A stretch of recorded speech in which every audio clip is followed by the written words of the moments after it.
আসসালামু আলাইকুম। সবাই কেমন আছেন? আমার সকল ভাই এবং বন্ধুরা। আপনাদের দয়ায় আলহামদুলিল্লাহ আমিও ভালো আছি। আলহামদুলিল্লাহ আপনাদের সাপোর্ট এবং সহযোগিতা আলহামদুলিল্লাহ আ ভালো আছি এবং আমার চ্যানেলটাও আগায় যাইতেছে। আ আপনাদের কাছে ভাই একটা রিকোয়েস্ট রইলো। আপনারা যারা আমার ভিডিওটা দেখতেছেন, তারা তাদের প্রয়োজনীয় অনেক কমেন্ট করতেছেন। আমি যতটুকু সম্ভব আমার দ্বারা আমি যতটুকু জানি, জেনে বা না জানি না আপনাদেরকে সেই কমেন্টের সলিউশন দেওয়ার চেষ্টা করতেছি ভাই।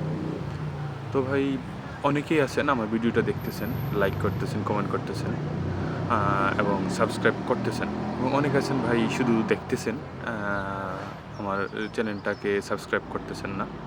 তো ভাই আমার চ্যানেলটাকে একটু কষ্ট করে সাবস্ক্রাইব করে হ্যাঁ, বেল আইকনটা অন করে দেন। তাহলে হয়তোবা আমি যে ভিডিওগুলি আপলোড করি হয়তোবা আপনার উপকারে আসবে। হয়তোবা আপনি দেখবেন এবং দেখলে হয়তোবা আপনি অনেক কিছু জানতে পারবেন, বুঝতে পারবেন। তারপর ডিসিশন নিতে পারবেন। আচ্ছা, আজকে ভিডিওর মেইন টপিক হচ্ছে E8। আমি অতদিন তো আপনাদেরকে D8 এর বিষয়ে সবকিছু D1 এর বিষয়ে সবকিছু বললাম।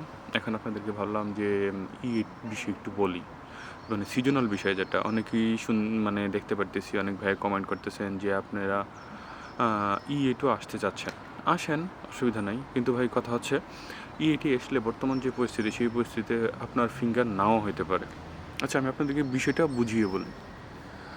E8 হচ্ছে গিয়ে সিজনাল ভিসা। সেটা হচ্ছে 4 মাস বা 6 মাসের জন্যে একটা কোম্পানি থেকে আমাদের দেশীয় কিছু লোক কাগজ বের করে এবং সেটা ভিসা দিয়ে বাংলাদেশ থেকে কারো কাছ থেকে 14 থেকে 18 লাখ টাকা নিয়ে তারপরে তারা নিয়ে আসে। যাই হোক, টাকার বিষয়টা এটা যার পার্সোনাল। ব্যবসা করতে গিয়ে হয়তোবা যে যেরকম নেয়, যে যেরকম দেয়, যার থেকে যে সুবিধা যতটুকু পায় সেটা তার পার্সোনাল ওপিনিয়ন।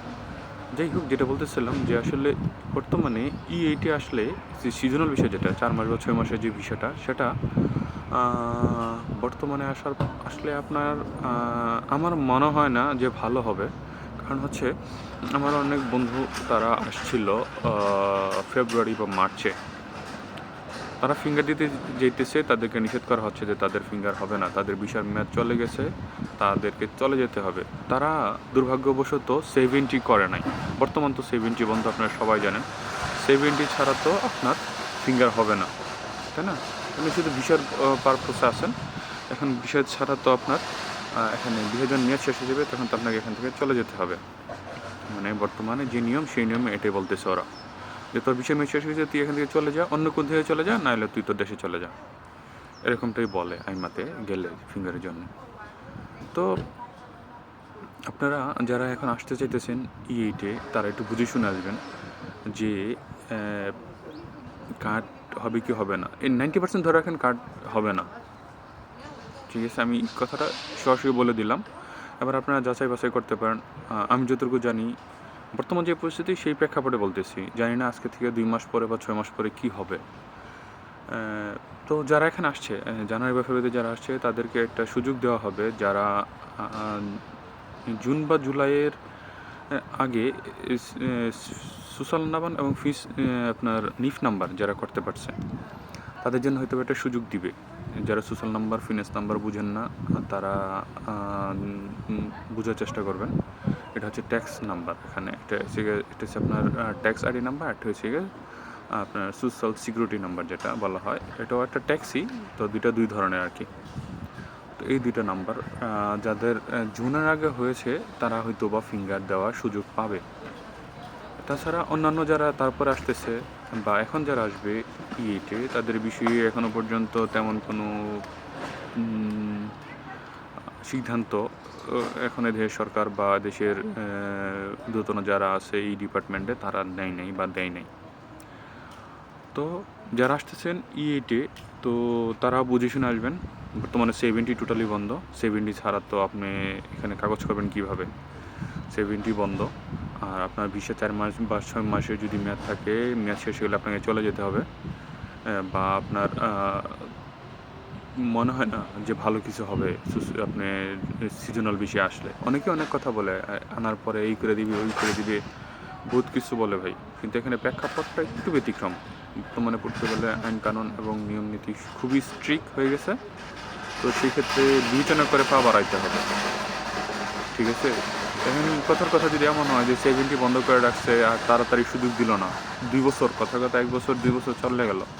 তো আপনি এখানে আসলেন, আপনার কাগজপত্র নাই, আপনাকে পুলিশে ধরে হয়রানি করবে। ঠিক আছে? এইসব জিনিসগুলি কিন্তু ঝামেলা। মানে এমন হইতে পারে সিদ্ধান্তটা হয়তোবা যদি কঠোর হয়, এমন হইতে পারে যাদের এরকম কাগজ নাই, 70 পেপার নাই, যাদের ভিসায় আসছে, ভিসা মেয়াদ শেষ হয়ে গেছে, তাদের থাকার কোনো পারমিশন নাই, তাদেরকে চলেও যেতে হইতে পারে। তো ভাই একটু বিবেচনা করে আসবেন। আরেকটা কথা ভাই, অনেকে আমার হোয়াটসঅ্যাপ নাম্বার চাচ্ছেন, আমার সাথে যোগাযোগ করতে চাচ্ছেন। ভাই আসলে এটা তো একটা মিডিয়া প্ল্যাটফর্ম, পার্সোনাল কিছু শেয়ার করাটা কি ঠিক হবে? কারণ হয়তোবা আপনি দেশে থেকে যেই টাইমে ফোন দিবেন, সেই টাইমে আমি হয়তোবা কাজ নিয়ে ব্যস্ত থাকবো। বা দেখা যাবে যে আমি যে টাইমে ফ্রি থাকবো, সেই টাইমে আপনি ঘুমায় যাবেন। তো সেই ক্ষেত্রে দেখা যাবে যে কমিউনিকেশনে একটা গ্যাপ সৃষ্টি হয়ে যাবে। তখন দেখা যাবে যে আমার এ নিয়ে আপনারা হয়তো বাজে বলবেন।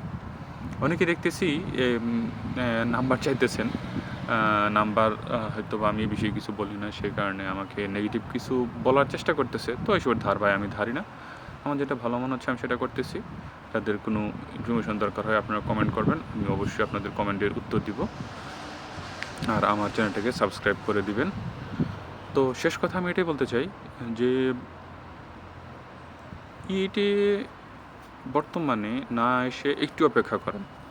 যদি পারেন D1 এ আসেন। আর যদি D1 এ আসতে না পারেন তাহলে একটু অপেক্ষা করে বুঝে শুনেই পা বাড়ান। কারণ ভাই এখানে 2-4 লাখ টাকা না যে সৌদি আরব গেলাম বা মালয়েশিয়ায় গেলাম বা দুবাই গেলাম, 2-4 লাখ টাকা খরচ করলাম, নষ্ট হলো, এটা কিন্তু না। কিন্তু একটা বড় পরিমাণ অর্থ নষ্ট হয়ে যাবে যদি একটা অ্যাক্সিডেন্ট ঘটে। তো সেক্ষেত্রে বিবেচনা করে পা বাড়াতে হবে। তো আজকে এই পর্যন্তই। ভালো থাকবেন সবাই। আল্লাহ হাফেজ।